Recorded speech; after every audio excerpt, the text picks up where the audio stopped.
What if I told you that research shows you can improve your snoring by up to 50% in less than 5 minutes a day? And it's not using a CPAP, it's not using a fancy mouth guard, it's not taping your lips shut, and it doesn't involve surgery. So there's actually 5 areas within the head and neck that if the muscles aren't working all that well or the mobility is affected, it can contribute to you snoring.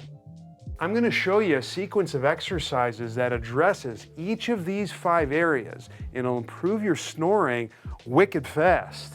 It doesn't take long to do, and the best part is it's absolutely free. Let's talk about it. Start with this first exercise that helps tighten and tone the soft palate, that area that used to dangle on those old cartoons. If you snore, this area can sit too low and block the airway. This contributes to snoring, sleep apnea, and poor sleep. And all you need to do is practice saying a part of the alphabet, specifically vowels. Say each vowel as long as you can without over-engaging the abs. Place one hand on the stomach, silent breath in through the nose. On the exhale, say a vowel.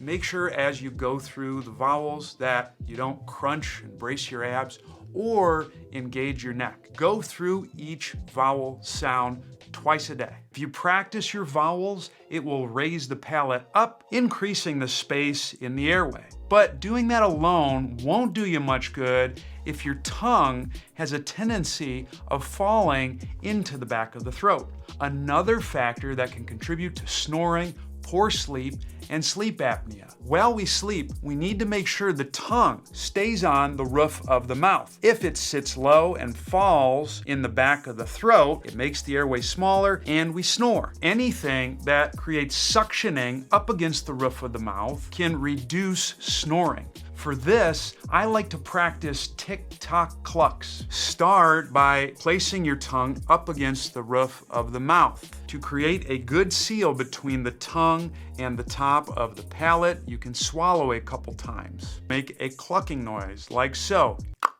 To make sure you don't cheat that cluck by using your facial muscles, do the first cluck with a big smile and the next cluck with pursed lips. You know, that kissy face that you use for your selfies. You'll alternate back and forth between these facial positions, like so. Do 50 of those throughout the day. Keeping your tongue up against the roof of your mouth does wonders for reducing snoring, unless you got a problem with this one area, and that is your jaw. In people who snore or have difficulty sleeping, the jaw often sits back in relationship to the top teeth. This restricts the airway. It also is another contributing factor for a low resting tongue posture. So to fix this, we have to do things that promote the jaw going forward while keeping a good tongue position. Do a few clucks to make sure you have the tongue up against the roof of the mouth, and to really seal it up there, try swallowing once or twice. Then, without forcing, straining, or engaging your neck, slowly open and close your mouth. You may feel a stretch at the base of the tongue. That's normal. Do 3 sets of 10 open and closes twice a day. Having your palate, jaw, and tongue in a good position ensures that we can nasal breathe, but you have to make sure that you can keep your lips comfortably closed. This will help reduce snoring. But that's challenging to do if you have too much facial tension. But don't worry, this exercise can reduce that. Keep your mouth closed and blow air into each quadrant of your cheek, the sides, the upper lip, and the lower lip. Hold each position for a 5 count and go 10 rounds twice a day. If that's too difficult, you can swish water into each of those quadrants, and to increase the difficulty over time, simply do the same set and rep scheme with less water. Those 4 exercises address a lot of the common problems that I see with people who snore on a regular basis.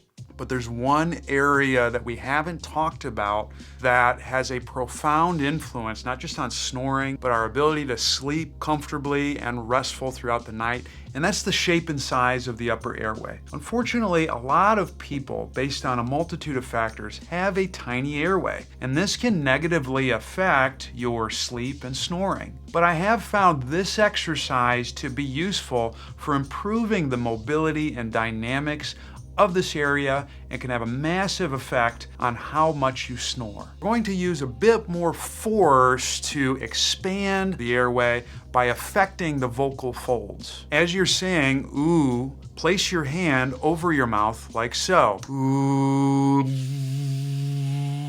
You'll feel an increased vibration effect in the throat. Do 10 reps of that twice a day. Now, if you really want to reduce your snoring and up your sleep quality, there are so many more motions and actions that your tongue needs to be able to do.